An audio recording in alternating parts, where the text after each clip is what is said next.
Hello everyone, welcome to my free online tutorial for the new SAT Math section.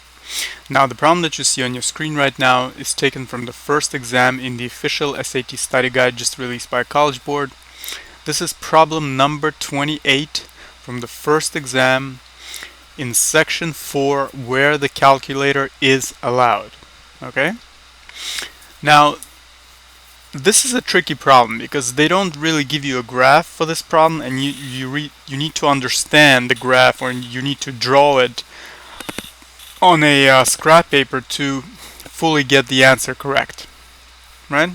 So let's read about this. They just give you one simple graph so that you could draw on it perhaps and not waste your time, but let's go over this question and I'll explain to you how this works. So it says if the system of inequalities y is greater than or equal to 2x plus 1 and y is greater than x over 2 minus 1 is graphed in the xy plane above, which quadrant contains no solutions to the system?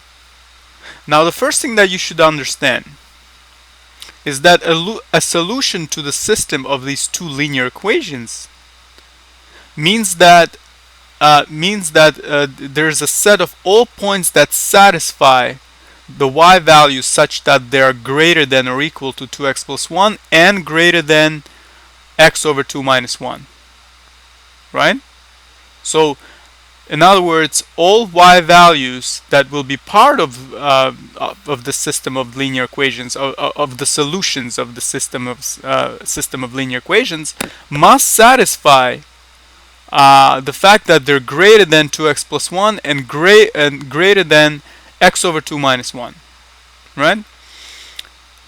The fact that it's greater than or equal to here is really negligible, and you will see why in a second, right? It's pretty much the same as greater than. It doesn't really matter. So let's understand.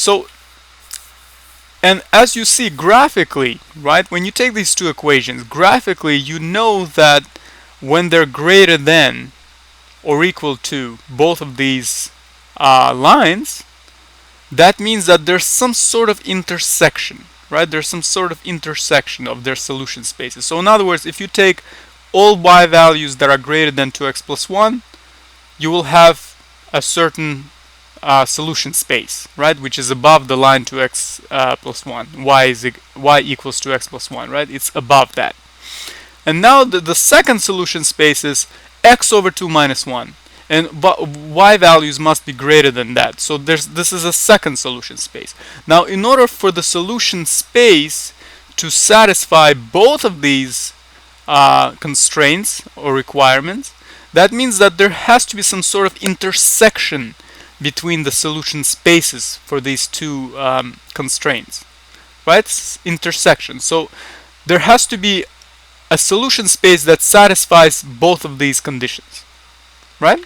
So let's see how that is. In order to see how that works, we first must determine where these two lines intersect, right? Because since we're going to be dealing with y values greater than or equal to these lines, right, we need to find their intersection to see which quadrant the intersection lies in, right? So, and we do it by setting both lines equal, right? The y values equal. 2x plus 1 equal to 1 x over 2 minus 1. And this is what we do in the solution here, right? So 2x plus 1, set it equal to x over 2 minus 1.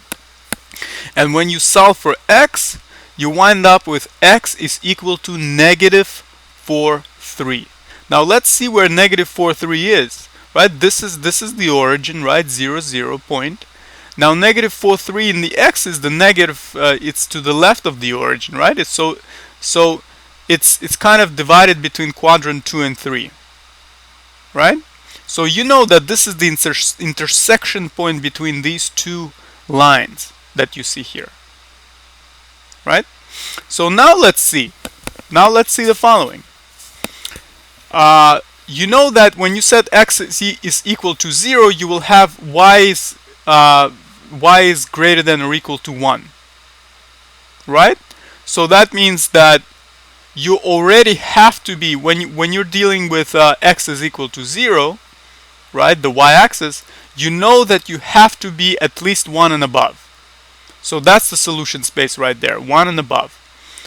Now, when you set x is equal to 0 for the second equation, right, because you're looking for the same solution space, you will wind up with y is greater than -1. So that means that you will be dealing with y is greater than -1. Now, you cannot have from -1, you cannot have anything below -1 on the y-axis, that's true. But you cannot also have it above, in between -1 and +1 for the y values. Why? Because this constraint sets the y greater than 1, right? So whatever is above must win, right? Whatever is above must win. So our x value that produces the intersection point is -4,3, right? And -4,3, if you plug this in, we can do it probably in our heads. It's going to be -8,3 plus 1, so that's going to be 11,3, right? So no, what am I doing? -8,3 plus 3,3, -5,3, yeah. So -5,3, that will be below. So -4,3 and -5,3. -4,3, -5,3 is the point of intersection. So it's in quadrant 3. So that already tells you that since it's already below the x-axis, the intersection point, then quadrant 3 must be included, right? The common sense should tell you that. Now, you know that on the y-axis, this function won because it was above this function on the y-axis. So that's why, and since the function rises, right, it's a linear function that goes up, you know that quadrant 1 must be included because whatever is above this line is true, right? It wins, right? Because the slope is greater than this slope, that means it will rise more than this one. So that's why quadrant 1 must be included, because it's going to be above this line, right? And as we said, the intersection point is here, -4,3, -5,3, somewhere here, right, in quadrant 3. So quadrant 3 must be included because this space here is part of the solution system, believe it or not. And how does that work? Let's see. I created a second graph for you so that you can better view this, right? This graph shows both functions. So you see, this is y is equal to 2x plus 1. You see it rises more than x over 2 minus 1 because the slope is 1/2 and here the slope is 2. So it rises more with each unit of x, right? So now you know that the solution space is for one y value is all the y values greater than this line, right? So this is the solution space. This whole thing is a solution space. Well, if it came down further, it would be somewhere here. This would be the whole solution space for this line. Now the whole solution space for the second line, because it must be above, right? Y values must be greater than or equal to this function. They have to be all the y values satisfying points that are above this line, the second one, right? Now the intersection must be the solution space that satisfies both of these conditions, right? It must be so that it's above this line and at the same time above this line. And how does that work?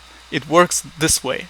We have to have an intersection of solution spaces, right? So we leave out this part because this thing wins, right? So to the right of the for greater x values, that is for the 2x plus 1, we leave this out because it violates the constraint that we placed on this line, y is equal to 2x plus 1. So and also we leave out this line, this part here, because it's below x over 2 minus 1.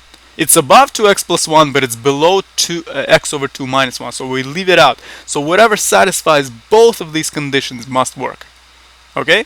So this is why this would be the correct answer. Now, how do you interpret this? And notice this, first of all. This is the intersection point. You see? -4,3, which is slightly less than 1, the negative 1 here. Yeah, I'm sorry, it's a little bit small here. The negative 1 is this point here. So slightly less, negative 4, 3. And negative 5, 3 is almost negative 2. You see, it's just a little bit greater than negative 2. Slightly above here. Right? So this is the intersection point. And we needed to find it because we needed to see where this intersection point is, which quadrant. So now that we found it, this is how the graph will look like. Now that we found this graph, let's find the correct answer choice. So we know that this shaded part, right, because this is part of the solution space we just found that satisfies both conditions. This is in quadrant 1, as we discussed earlier. And this whole thing is quadrant 2, of course, and quadrant 3 is also there, but look at this, quadrant 4, it's all white, right? There's no point that satisfies the solution space in quadrant 4. So we must choose that the correct answer choice is C, quadrant 4, right? It does not contain any solution to the systems of inequalities. Okay, now I call it systems of linear equations before because it's basically these two are linear functions. Y is equal to 2x plus 1 and y is equal to x over 2 minus 1. So pretty much it wouldn't really change the answer. It just this really is a system of inequalities. But if you understand a system of linear equations, then you will know how linear inequalities work, right? So this is why I call it a system of linear equations before. But in any case, this is how you solve this problem. Feel free to go back on the video if you'd like to take a look at this graph more, or you can always stop it, pause it for a second to study it more.